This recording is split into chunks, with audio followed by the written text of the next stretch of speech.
ఏది అయినా ట్రై చెయ్యి ఆచి చికెన్ మసాలా. ఆచి చికెన్ మసాలా. అమెరికా ఇజ్రాయెల్ సంయుక్త దాడిలో Iran supreme leader Ayatollah Khamenei చనిపోయి వారం రోజులైనా ఆయన వారసుడిని టెహ్రాన్ నియమించలేదు. అందుకు చాలా కారణాలే ఉన్నాయనే వార్తలు వినిపిస్తున్నాయి. ఖమేనీ స్థానంలో ఎవరిని ఎంపిక చేసినా వారిని కూడా టార్గెట్ చేస్తామన్న ఇజ్రాయెల్ హెచ్చరికలు, ఖమేనీ కుమారుడు ముస్తఫా తమకు ఆమోదయోగ్యం కాదన్న అమెరికా ప్రకటనతో ఇరాన్ తర్జన భర్జన పడుతోంది.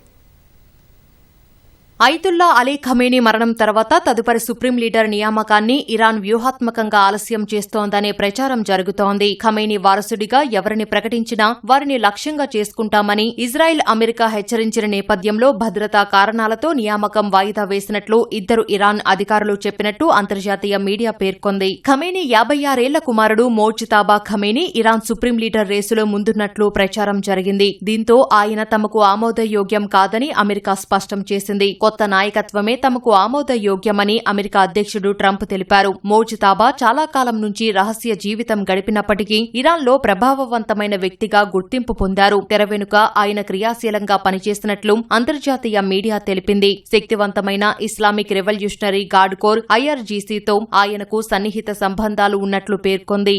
శత్రువును మానసికంగా దెబ్బతీసేందుకు, నాయకత్వ శూన్యతను చాటేందుకు ఇజ్రాయెల్, హమాస్, హెజ్బొల్లా నాయకత్వాన్ని వరుసగా టార్గెట్ చేసే వ్యూహాన్ని అమలు చేసి విజయవంతమైంది. హమాస్ చీఫ్ ఇస్మాయిల్ హనియేను చంపిన తర్వాత హమాస్ సారథ్య బాధ్యతలను చేపట్టిన యాహ్యా సిన్వార్ను టార్గెట్ చేసింది. హమాస్ సైనిక విభాగం అధిపతిగా ఉన్న మహమ్మద్ దైఫ్ను చంపిన తర్వాత ఆ స్థానంలోకి వచ్చే అవకాశమున్న ఇతర కమాండర్లను వరుసగా IDF అంతమొందించింది. హెజ్బొల్లా విషయంలోనూ ఇదే జరిగింది. 2024లో హసన్ నస్రల్లాను చంపిన కొన్ని రోజుల్లోనే ఆయన వారసుడిగా వచ్చిన హషీం సఫీద్దీన్ను కూడా IDF చంపింది. ఫలితంగా కొత్త అధిపతిని ప్రకటించడానికి తమ ప్రత్యర్థులు భయపడే పరిస్థితులు కల్పించింది. ఎవరు బాధ్యతలు తీసుకున్నా ప్రాణాలతో ఉండరనే విషయాన్ని ఇజ్రాయెల్ తన ప్రకటనల ద్వారా ప్రత్యర్థుల్లో భయం పుట్టిస్తోంది. ఈ నేపథ్యంలోనే ఇరాన్ తదుపరి సుప్రీం లీడర్ నియామకం వాయిదా పడినట్లు తెలుస్తోంది.